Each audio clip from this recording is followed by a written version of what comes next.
Numbers chapter 25. While the Israelites were camped at Acacia, some of the men had sex with Moabite women.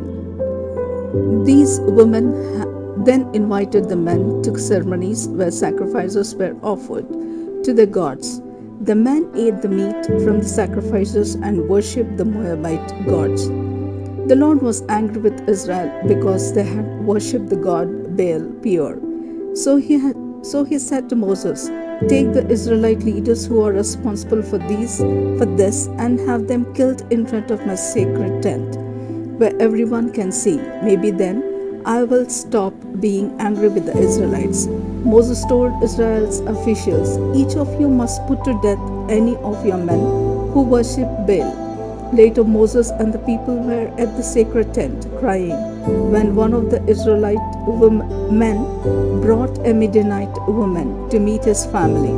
Phinehas, the grandson of Aaron, the priest, saw the couple and left the crowd. He found a spear and followed the man into his tent, where he ran the spear through the man and into the woman's stomach.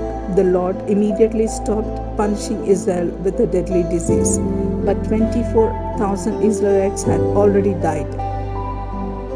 The Lord said to Moses, "In my anger, I would have wiped out the Israelites if Phinehas had not been faithful to me, but instead of punishing them, I forgave them because of the loyalty that Phinehas showed. I solemnly promise that he and his descendants will always be my priests." The Israelite man that was killed was Zimri, son of Salo, who was one of the leaders of the Simeon tribe, and the Midianite woman killed with him was Cosbi, the daughter of Midianite clan leader named Zur. The Lord told Moses, "The Midianites are now enemies of Israel, so attack and defeat them." They tricked the people of Israel into worshipping their god at Peor, and they are responsible for the death of Cosbi, the daughter of one of their own leaders. Numbers chapter 26. After the Lord had stopped the deadly disease from killing the Israelites, he said to Moses, the Eleazar son of Aaron, "I want you to find out how many Israelites are in each family, and list every man 20 years and older who is able to serve in Israel's army." Israel was now camped in the hills of Moab, across the Jordan River, from the town of Jericho. Moses and Eleazar told them what the Lord had said about counting the men 20 years and older, just as Moses and their ancestors had done. When they left Egypt, there were 47,730 men from the tribe of Reuben.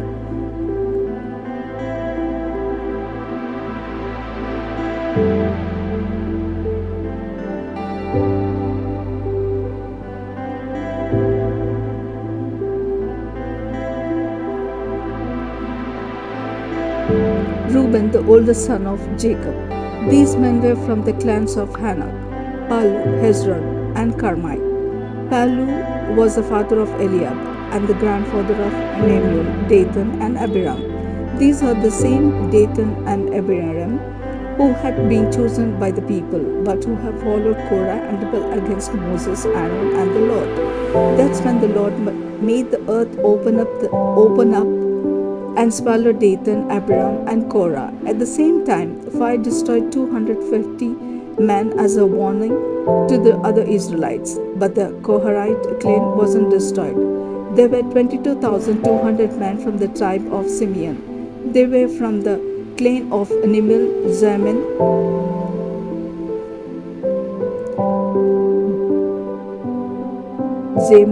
Jacob, Zerah, and Shaul. There were 40,500 men from the tribe of Gad. They were from the clans of Zephon, Haggai, Shunai, Ozi, Era, Arod, and Erela.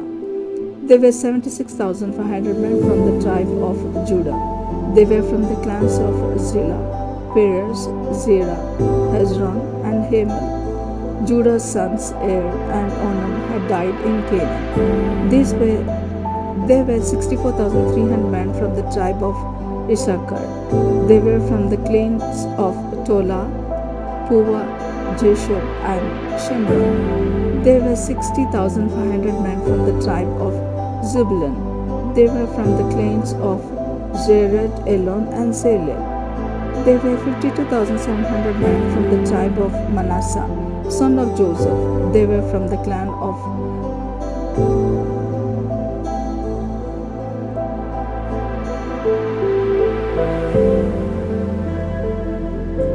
Maker, the clan of Gilead, his son, and the clans of the six grandsons Iezer, Helek, Ezrael, Shechem, Shemida, and Hefer.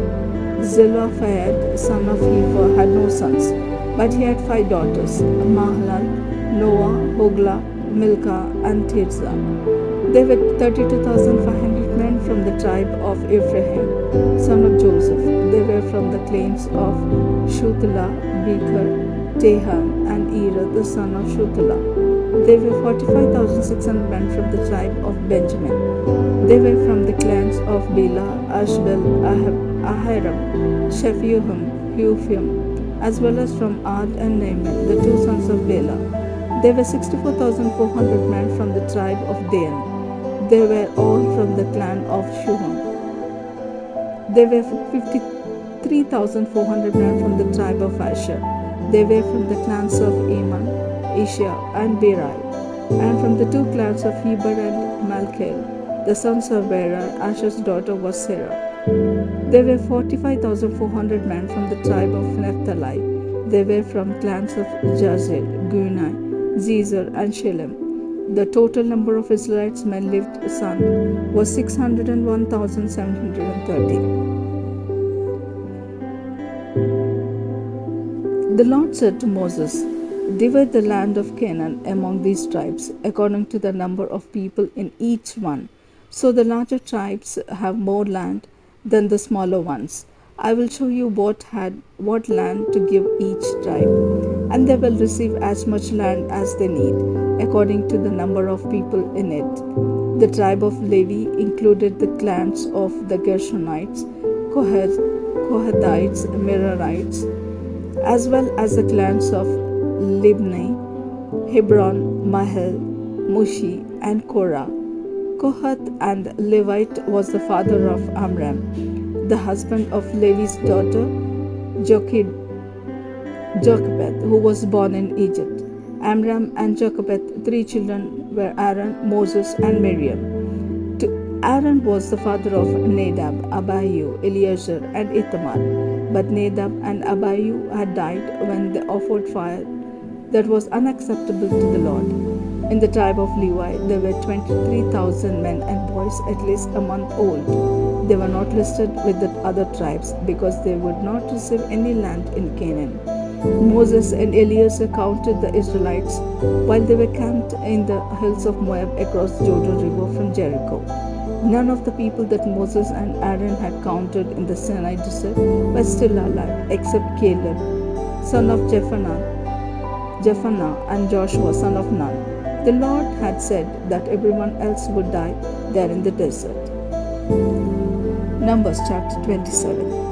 Zelophehad was born from the Manasseh tribe, and he had 5 daughters whose names were Mahlal,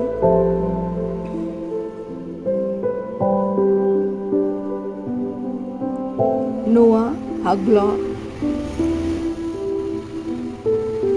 Milcah, and Tirzah. One day his daughters went to the sacred tent where they met with Moses, Eleazar, and some other leaders of Israel, as well as a large crowd of Israelites. The young woman said, "You know that our father died in the desert, but it was for something he did wrong, nor for joining with Korah in rebelling against the Lord. Our father left no sons to carry one on his family name. But why should his name die out from that reason? Give us some land like the rest of his relatives in our clan, so our father's name can live on." Moses asked the Lord what should be done, and the Lord answered, Zelophehad's daughters are right. They should each be given part of the land their father would have received. Tell the Israelites that when a man dies without a son, his daughter will inherit his land. If he has no daughter, his brothers will inherit the land. But if he has no brothers, his father's brothers will inherit the land. And if the father has no brother, the land must be given to the nearest relative in the clan. This is my law, and the Israelites must obey it. The Lord said to Moses, "One day you will go into the Abraham mountains, and from there you will see the land I am giving the Israelites. After you have seen it, you will die, just like your brother Aaron, because both of you disobeyed me at Meribah, near the town of Kadesh in the Zin desert. When the Israelites insulted me there, you didn't believe in my holy power." Moses replied, "You are the Lord God, and you know what is in everyone's heart. So I ask you to appoint a leader for Israel. Your people need someone to lead them into battle, or else they will be like sheep wandering around without a shepherd." The Lord answered, "Joshua, son of Nun, can do the job. Place your hands on him to show that he is the one to take your place. Then go with him and have him stand in front of Eleazar the priest and the Israelites. Appoint Joshua as their new leader and tell them they must now obey him, just as they obey you. But Joshua must depend on Eleazar to find out from me what I want him to do as he leads Israel into battle." Moses followed the Lord's instructions and took Joshua to Eleazar. And the people then he placed his hands on Joshua and appointed him Israel's leader.